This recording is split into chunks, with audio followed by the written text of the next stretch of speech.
Kamusta, fire signs? Welcome to Like a Tarot. Alamin natin kung anong energy ang masasagap para sa mga fire signs. Ipapaliwanag ko na lang sa'yo kasi mahirap makita sa camera.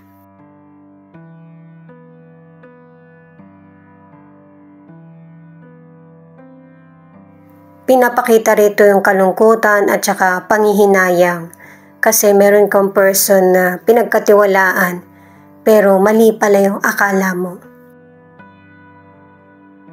Kakailanganin mo ng lakas mula sa family at saka mga kaibigan mo. Ipagtatanggol mo yung sarili mo sa kung ano yung karapatan mo. At saka sa future, magkakaroon ng happiness kasi yung mga minamanifest mo ay magkakaroon ng katuparan. Klaro nyo bang nakikita yung bungo? Ibig kasi sabihin yan, guys. Mag-set ka na ng mga plano mo kasi magkakaroon to ng katuparan. Kaya ikaw naman yung nagiging successful, nagkakaroon ng katuparan yung mga pangarap mo kasi ang gusto ng universe, i-share mo yung blessings mo, lalo na sa mga tao or kakilala mo na nawawalan din ng pag-asa. Iisipin mo baka ikaw naman yung mawalan, pero base dito sa tasa reading, meron pa ring success na darating sa buhay mo. At saka lumaki ka sa hirap. Hirap ka din na iangat yung pamilya mo sa kahirapan. Kaya binibigyan ka ng tip nitong reading na ito. Damihan mo yung mga kaibigan mo para sila yung maghahatid sa iyo ng magandang balita at saka oportunidad. Ayan no, tingnan mo, inangat ka sa mahirap na sitwasyon dahil sa tulong ng kapwa mo. At saka guys, napapansin ko lang sa reading mo, meron kang mga problems na inililihim mo. At yun yung isinasuggest ng reading na ito na sabihin mo sa taong mapagkakatiwalaan mo or family, yung problems mo. Kasi kailangan mo ng idea. Kahit na, halimbawa, yung kaibigan mo na mas angat sa iyo, alamin mo kung ano yung mga naging pagsubok sa buhay niya, ano yung ginawa niya. Hayaan mo din na matuto yung ibang tao sa mga experience mo. Kailangan ng sharing. At syempre, nakakakuha ka na ng idea sa kapwa mo. Importante yung hard work. At pagpaplano sa mga goals na gusto mong magkaroon ng katuparan sa buhay. Nang matupad ito pa isa-isa. Magkakaroon ka muli ng offer sa trabaho o kaya sa negosyo. At saka ito rin yung panahon na makakahanap ka ng trabaho o kaya negosyo na sakto sa iyo, yung meron kang kaalaman. At saka pinapaalalahanan ka din, nakadalawang word na nga ito guys na huwag kang makialam sa kung ano yung pagtatalo ng iba at saka alamin mo kung ano yung teritoryo mo lang. At saka yung mga dapat mo lang gawin kasi magkakaroon ng misunderstanding o kaya pagtatalo. At kung nasa sitwasyon ka na, pangalawang word na ito na i-control mo yung emosyon mo. Kasi kung hindi, ikaw yung masisira. Kung alam mo na trouble o kaya negatibo yung person, huwag masyadong maging malalim yung connection mo sa kanya. Ito lang kasi yung paraan para maibalik yung maganda mong image. At saka guys, inuulit lang ulit ng reading na ito na maraming chances, oportunidad na darating sa buhay mo. At saka marami ka ring makikilala. Sila yung susuporta sa'yo kapag na-stuck ka sa isang sitwasyon. Kasi ang ilan pwedeng sa ibang bansa ka naman nagtrabaho, paiba-iba yung napupunta sa yung trabaho, or ang ilan, iba-ibang negosyo na yung nasubukan mo. Hanggat nandyan yung mga taong makakatulong sa'yo, lubusin mo na. Kasi hindi habang buhay nandyan sila na para i-guide ka. Kasi yung mga natutunan mo ay patuloy mong magagamit at saka isi-share mo din sa iba. At saka makaka-encounter ka rin sa buhay mo ng mga mahirap na sitwasyon sa career or negosyo, pero mahaharap mo na ito ng payapa. Kasi sapat na yung panahon na marami kang natutunan sa kapwa mo. Alamin pa natin yung ibang detalye gamit naman itong mystical card.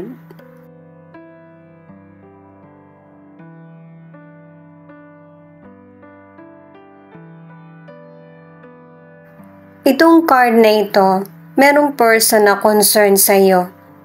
Hindi naman ibig sabihin lalaki na yung pinakita, lalaki lang ito. Pwede rin na babae.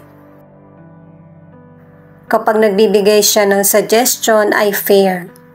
Sobrang concern ng person na ito sa iyo. At malaki ang parte ng person na ito sa buhay mo.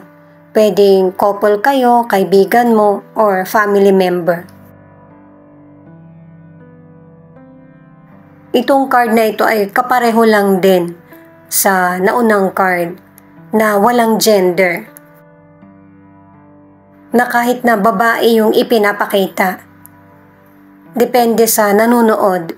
Kung lalaki ka, ibig sabihin ito yung person mo na babae na sumusuporta sa iyo. Pwedeng nanay mo, person mo, kaibigan. Ganon din sa sitwasyon na kung babae ka, ito yung person mo na sumusuporta sa iyo. At itong dalawang cards na ito ang nagsasabi na focus itong person na ito sa priorities at saka goal sa buhay. Kaya siya yung nag-guide sa iyo or pwedeng nai-inspire ka sa kanya. Paalala nga pala para sa mga bagong viewers na ang reading na ito ay timeless reading, general reading at guide po lamang kaya hindi po magre-resonate sa lahat. Kunin mo lang yung akma sa sitwasyon mo. At kung kailan mo ito napanood, yon ang start ng 1-week reading para sa iyo. Ikaw na bahala magpalit kung si person mo ito o ikaw.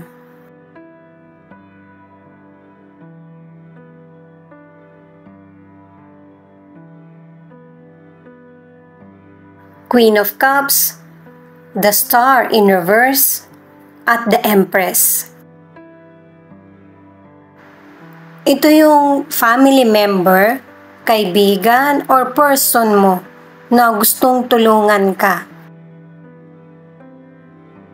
Ayaw kasi makita ng person na ito na malalim yung iniisip mo, yung wala kang kibo. Humihingi din ng advice o kaya tulong itong person na ito kung yung mga kaibigan niya may alam na trabaho o kaya negosyo na pwedeng pagkakitaan. Malayo man or malapit, itong person na ito ay concerned sa iyo. Ang ilan sa inyo sa career, nagkaroon ka ng trabaho pero feeling mo hindi ka magtatagal. Ganun din sa negosyo, feeling mo, hindi para sa iyo yung negosyo na sinimulan mo. Ang problem kasi, meron kang ayaw at saka gusto. Kaya, iniisip mo na magpalit ng trabaho o kaya ng negosyo. Maganda rin naman yung sinimulan mong career o negosyo. Wala nga lang dun yung passion mo. Ang ilang single, nawawalan ka na ng pag-asa na makahanap pa ng bagong makakarelasyon. Nakadalawang cards na merong potential person na darating sa buhay mo na magpapasaya sa iyo. Kailangan mo lang i-let go yung takot at saka yung mga negatibong naiisip. Ang ilan na nasa relationship, sabihin mo sa person mo kung ano yung pagbabagong gusto mong mangyari sa relasyon nyo or kung ano yung mga napapansin mo. At dahil sa hindi mo nga nagugustuhan yung nangyayari sa relasyon nyo, nagiging negatibo yung dating ng relationship. At ang advice ng cards ay pakinggan nyo pareho ng person mo kung ano yung nangyayaring sitwasyon sa buhay nyo para makapagsimulang muli. Pagkakasundo ang gusto mong manaig sa pag-uusap nyo ng person mo or sa buhay nyo. The Hierophant, Knight of Swords, at Three of Wands. Pinapakita rito sa mga cards na ito na merong person na gusto niya formal na yung relasyon nyo. Gusto niya yung magkikita kayo o kaya yung masabi niya sa malapit sa iyo at saka sa malapit sa kanya na kayong dalawa yung magkarelasyon. Kung LDR ang connection yung dalawa, malaki yung chances na pupuntahan ka ng person na ito para mag-alok ng kasal. Pwedeng biglaan yung pagdating niya or biglaan yung proposal. Sa financial, nagkakaroon ng investment, yung oportunidad ba? Tatlong cards na ito ang nagsasabi na merong tagumpay sa financial. Merong increase ng kita. Dahil ang ilan sa inyo nag-decide ka na magtrabaho sa ibang lugar or ibang bansa. Pinapaalalahanan ka ng cards na yung patungkol sa financial, i-manage mo ng tama. Para mapapalawak mo pa kung ano man yung gusto mong i-invest or gusto mong simulan na negosyo. Sa mga single, ang ilan sa inyo, makikilala mo yung potential person, nakatatlo ka na nga eh. Pero sa ibang lugar or ibang bansa. Nakadalawang cards ka na committed yung person sa relasyon. Dahil nga sa base sa mga cards na ito, yung person ay ibang lahi, romantic yung proposal niya sa iyo. Single ka man or nasa relationship, yung connection or relasyon sa person ay LDR. Ang ilan na nasa relationship, yung relasyon mo sa person mo ay magtatagal. Mas lalo pang lalalim yung relasyon nyo.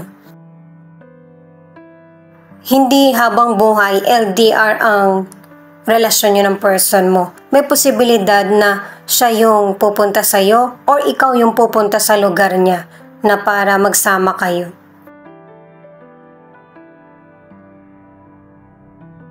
Ang next card naman ay the Lovers, Seven of Pentacles, Knight of Wands.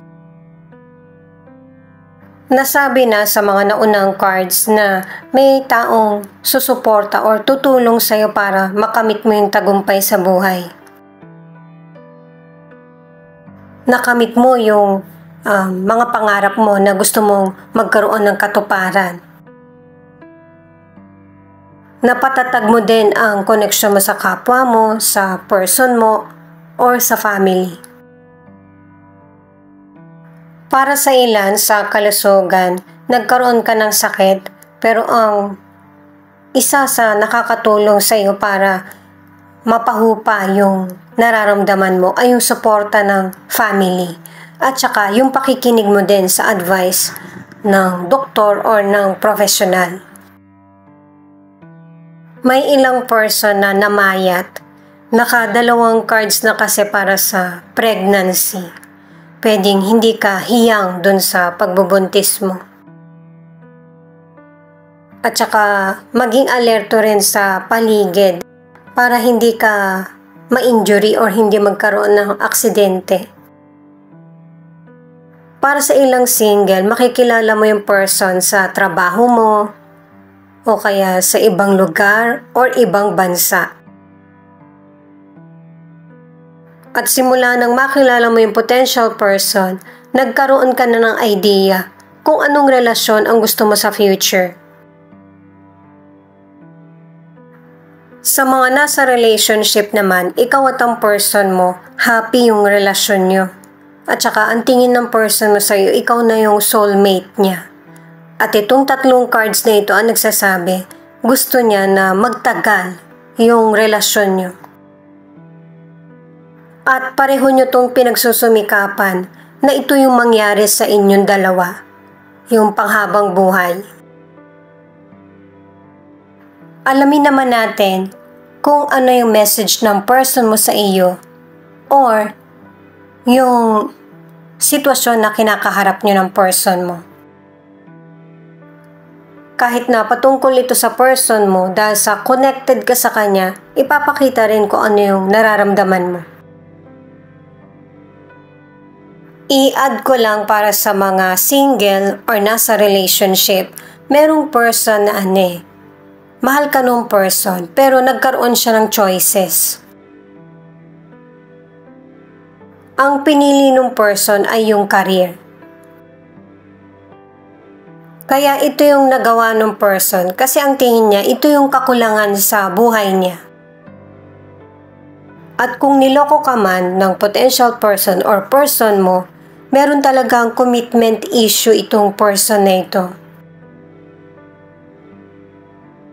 Kaya kung ang ilan sa inyo nakaranas ka ng sandaling relasyon, yun ay dahil sa mas priority ng person na ito, yung karir niya.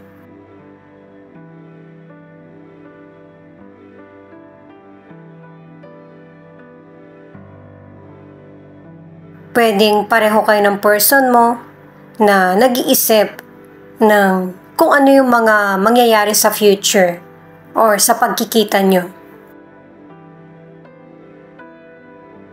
Pwedeng ikaw ito o yung person mo na excited na sa kung ano yung mangyayari sa relationship nyo, kung ano yung magiging next chapter or plano.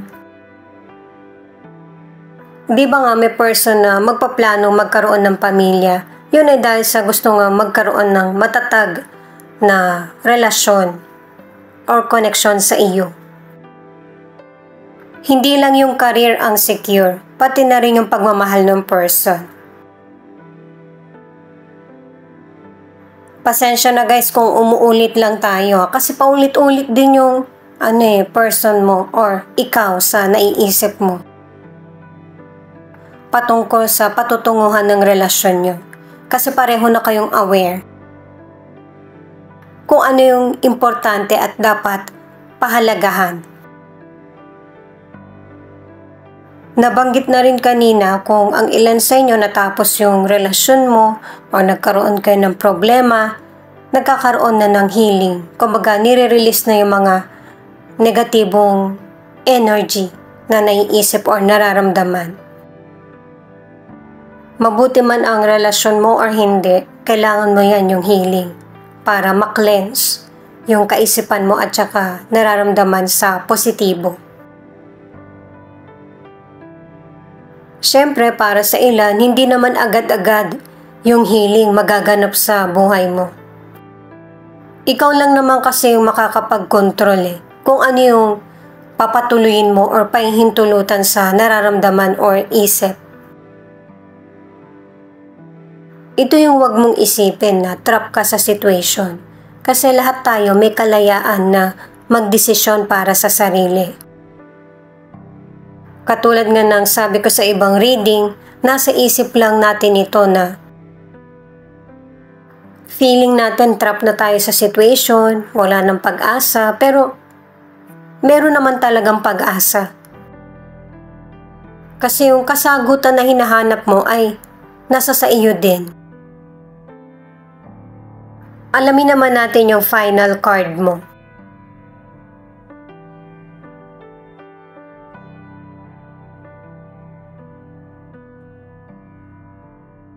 Itong Seven of Cups ay binibigyan ka ng iba't ibang pagkakataon ng universe na para masimulan mo yung buhay mo ng mas positibo.